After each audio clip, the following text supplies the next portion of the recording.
Hi guys, this is for the next monthly Magic Book Club selection from the new moon that started in May of 2016.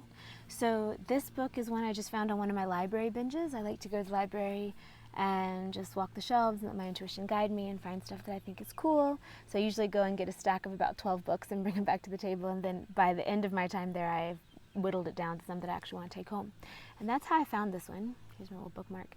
And this is translated from ancient Sanskrit Tantra texts by Lorin Roche, and he turned it into English. And I have not read those scriptures already, but when I found this, I automatically, I've been quoting it all the time and stuff in my online media feeds because it's just so freaking good. I mean, this is probably the only holy text I have ever in my life, and I have read lots and lots of sacred texts, that I've ever been able to get behind 100%. That there's no piece of it that I'm like, oh, well, yeah, that was just the social thing of the times, or yeah, that was done just to kind of just subtly control people, and they needed to do that at the time, so no judgment, but you can't let that really in, or oh, well, that was the role of women and men at the time, so you just kind of have to let that go, like I have to do with some of the Hindu stuff that I read. And the Christian stuff for sure, and on, right? I'm just saying I've never found a text that I could get completely behind until this one.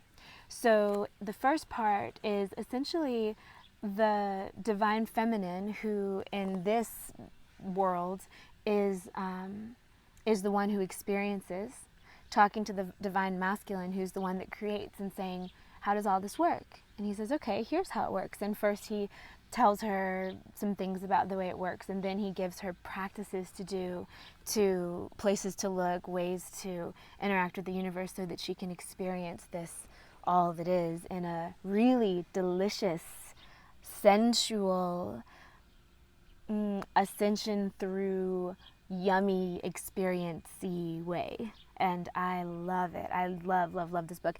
In fact, I find if I read it for a while, I start having like scriptures kind of fountain through me. One of the ones that I got reading this several months ago was, I want to be so divine that the waters purify as I swim through them. That came from reading this, and that's kind of one of the things I took away in my mind as like a life goal, you know. All right, so on that note, I'll read you guys a scripture. Here's another bookmark I have. This is a card someone gave me once, and it's, I don't know, it gives the feeling of the book, I think. This is by Josephine Wall.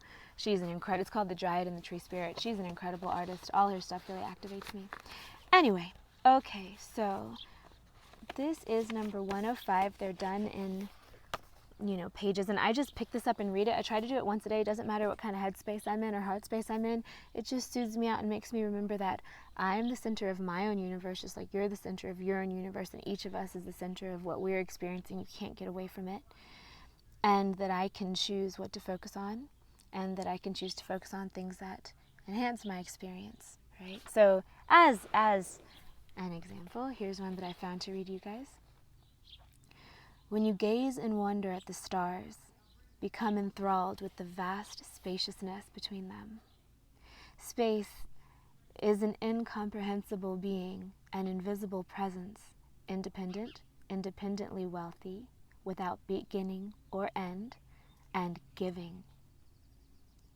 Space bestows an unbounded theater for suns, planets, constellations to dance their graceful orbits. Space offers you an infinite arena to play, explore, and experience. Receive this gift of freedom.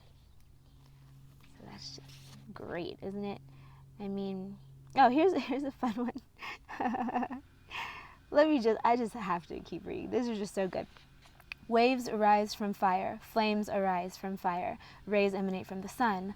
By the way, as I'm recording this, there's a circle around the sun, a rainbow circle around the sun, which I love it when that happens. And I always see that as kind of a symbol to allow myself to go through like a portal into the next dimension of whatever my personal evolution is. All right, anyway, so do you and I shine forth from the mysterious one. Wander and wander to the point of exhaustion. Whirl until you lose all control. Dance until you are ready to drop. Then drop. Fall to the earth.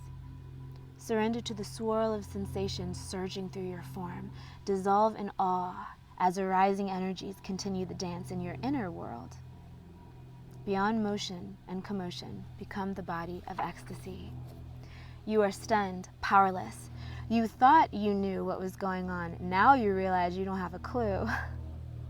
You are stopped in your tracks. Everything within your skin is shaking. Enter this shaking. Get curious. Look around inside with wonder. Unmind your mind. All the walls have fallen down. Go ahead and dissolve. The one who has always been, who has seen much worse than this, is still here. Right? Good stuff. So it's called The Radiance Sutras by Lorin Roche. And I bought it, 112 Gateways to the Yoga of Wonder and Delight. It's from a tantric text, which I don't really want to try to pronounce because I think I'll probably butcher it, but Vijnana Bhairava Tantra, maybe? I don't know. I'll write it in the description of this video. But yeah, I got this on Amazon for, I don't remember how much money. It was not super expensive. It also wasn't super duper cheap. Some of the books that are in the book club are like $3, $4 on Amazon. I think this was in the teens somewhere, maybe like 11 or 15. I don't really remember. It was several months ago, but I love it and it was worth it. And I will always have this on my shelf. I'm even contemplating putting together a kit with this and like a couple special crystals for you to read this and hold the crystals, just kind of reset and then put that energy into the crystals. So yeah, that is something that if I do it, you'll see it on my website. Oh, also the necklaces that I made sold out in under 24 hours. So I'm just upping the batch because I still have a lot of time before the ship date, which is June 1st. So I'm gonna try to make some more. And I'll just keep letting them be ordered until I'm overwhelmed with or until I'm not quite overwhelmed with the amount of orders. Also doing workshops, one this weekend in New York, one in Denver the next weekend, then one online, then in California, and the one in California, the Sound Healing and Manifestation Upgrade Workshop, is available for women and men, as is the one online. The rest of them are just goddess workshops. So yeah, I hope you guys are doing great. Again, check out this book. You can probably find it in your library, but it's definitely something that has enhanced my experience of living in the quiet, still moments. You know, it's just simple and beautiful and yummy, and so I'd highly recommend it. All right, hope you're all having a beautiful first quarter moon, and I'll see you again very soon.